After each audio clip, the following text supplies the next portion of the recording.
পেরেশান, অস্থির। এখনো রহস্য উদ্ঘাটন করতে না পারায় তিনি সীমাহীন চিন্তিত। এদিকে মদিনায় বহু লোক তাদের জন্য সুপারিশও করছে। তারা আবারও বলছে, হুজুর, এরা নেককার বুজুর্গ লোক, দিনভর রোজা রাখেন, রাতের অধিকাংশ সময় ইবাদত বন্দেগীতে কাটিয়ে দেন, 5 ওয়াক্ত নামাজি রওজা শরীফের নিকটে এসে আদায় করেন, প্রতিদিন নিয়মিত জান্নাতুল বাকি জিয়ারত করতে যান, প্রতি শনিবার মসজিদুল কোবাতে গমন করেন, কেউ কিছু চাইলে খালি হাতে ফিরিয়ে দেন না। সুলতান তাদের অবস্থা শুনে সীমাহীন আশ্চর্য বোধ করলেন। তথাপি তিনি হাল ছাড়ছেন না। কক্ষের অংশে অনুসন্ধানী দৃষ্টি ফিরিয়ে যাচ্ছেন, ঘরের প্রতিটি বস্তুকে গভীরভাবে পর্যবেক্ষণ করছেন, কিন্তু সন্দেহ করার মতো কিছুই তিনি পাচ্ছেন না। নুরুদ্দিন জাঙ্কি রহমতুল্লাহি আলাই এক পর্যায়ে সঙ্গীদের বললেন, আচ্ছা, তাদের নামাজের মুসল্লাটা একটু উঠাও দেখি। সঙ্গীরা নির্দেশ পালন করল। নামাজের মুসল্লাটি বিছানো ছিল একটি চাটাইয়ের ওপর। সুলতান আবার নির্দেশ দিলেন, চাটাইটিও সরিয়ে ফেলো। চাটাই সরানোর পর দেখা গেল একখানা বিশাল পাথর। সুলতানের নির্দেশে তাও সরানো হলো। এবার পাওয়া গেল এমন একটি সুড়ঙ্গ পথ যা বহুদূর পর্যন্ত চলে গেছে, এমনকি তা পৌঁছে গেছে রওজা শরীফের অতি সন্নিকটে। এ দৃশ্য অবলোকন করা মাত্র নুরুদ্দিন জাঙ্কি রহমতুল্লাহি আলাই বিজলি আহতের ন্যায় চমকে উঠলেন। অস্থিরতার কালো মেঘ ছেয়ে যায় তার সমস্ত হৃদয় আকাশে। ক্রোধে লাল হয়ে যায় গোটা মুখমণ্ডল। অবশেষে লোক দুটোকে লক্ষ্য করে ক্ষিপ্ত ক্রুদ্ধ সিংহের ন্যায় গর্জন করে ঝাঁঝালো কণ্ঠে বললেন, তোমরা পরিষ্কার ভাষায় সত্যি কথাটা খুলে বলো, নইলে এক্ষুনি তোমাদের যন্ত্রণাদায়ক শাস্তির সম্মুখীন হতে হবে। বলো তোমরা কে, তোমাদের আসল পরিচয় কি, কারা কি উদ্দেশ্যে তোমাদেরকে এখানে পাঠিয়েছে। সুলতানের কথায় তারা ঘাবড়ে গেল। কঠিন বিপদ সামনে দেখে আসল পরিচয় প্রকাশ করে বলল, আমরা ইহুদি। দীর্ঘদিন যাবৎ আমাদেরকে মুসল শহরের ইহুদিরা সুদক্ষ কর্মী দ্বারা প্রশিক্ষণ দিয়ে প্রচুর অর্থ সহকারে এখানে পাঠিয়েছে। আমাদেরকে এজন্য পাঠানো হয়েছে যে আমরা যেন কোনো উপায়ে মুহাম্মদ সাল্লাল্লাহু আলাইহি সাল্লামের শবদেহ বের করে ইউরোপীয় ইহুদিদের হাতে হস্তান্তর করি।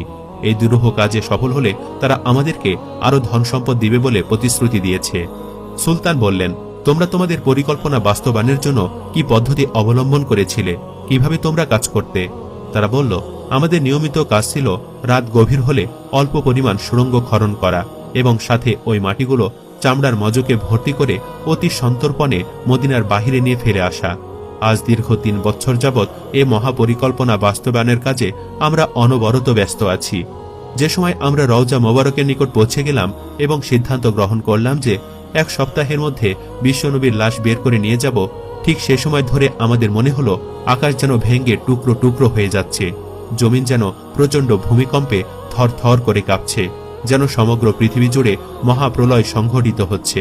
অবস্থা এতটাই শোচনীয় রূপ ধারণ করল, মনে হলো সুড়ঙ্গের ভিতরে যেন আমরা সমাধিস্থ হয়ে পড়ব। এই অবস্থা প্রত্যক্ষ করে ভীত সন্ত্রস্ত হয়ে আমরা কাজ বন্ধ করে রেখেছি। তাদের বক্তব্যে সুলতানের নিকট সবকিছুই পরিষ্কার হয়ে গেল। তাই তিনি লোক দুটোকে নজিরবিহীন শাস্তি দেওয়ার ব্যবস্থা গ্রহণ করলেন, যাতে ভবিষ্যতে কেউ আর এমন দুঃসাহস দেখাতে না পারে। তিনি মসজিদ হতে অর্ধ মাইল দূরে একটি বিশাল ময়দানে 20 টা উঁচু একটি কাঠের মঞ্চ তৈরি করলেন। সাথে সাথে সংবাদ পাঠিয়ে মদিনা ও মদিনার আশেপাশের লোকদেরকে উক্ত ময়দানে হাজির হওয়ার নির্দেশ প্রদান করলেন। নির্ধারিত সময়ে লক্ষ লক্ষ লোক উক্ত মাঠে সমবেত হল। সুলতান নুরুদ্দিন জাঙ্কি রহমতুল্লাহি আলাই অপরাধী লোক দুটোকে লৌহ শিকলে আবদ্ধ করে মঞ্চের উপর বসালেন।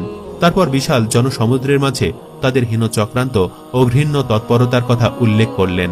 সুলতান নুরুদ্দিন জাঙ্কি রহমতুল্লাহি আলাইয়ের বক্তব্য শ্রবণ করে লোকজন বিষয়ে হতবাক হয়ে গেল। তারা এই ঘৃণ্য ষড়যন্ত্রের দৃষ্টান্তমূলক শাস্তি দাবি করল।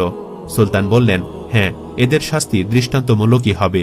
তিনি লোকদেরকে বিপুল পরিমাণ লাকড়ি সংগ্রহের নির্দেশ দিলেন। তারপর লক্ষ জনতার সামনে সেই ইহুদি দুটোকে মঞ্চের নিম্নভাগে আগুন লাগিয়ে পুড়ে ভস্ম করে ফেলেন। কোনো কোনো বর্ণনায় আছে সেই আগুন নাকি দীর্ঘ 11 দিন পর্যন্ত জ্বলছিল। অতঃপর তিনি বিপুল পরিমাণ অর্থ ব্যয় করে 1000 মণ সীসা গলিয়ে রওজা শরীফের চতুর্পার্শ্বে মজবুত প্রাচীর নির্মাণ করে দেন, যেন ভবিষ্যতে আর কেউ প্রিয় নবীজির কবর পর্যন্ত পৌঁছাতে সক্ষম না হয়। তারপর তিনি কায়মনোবাক্যে আল্লাহ পাকের শুকরিয়া আদায় করলেন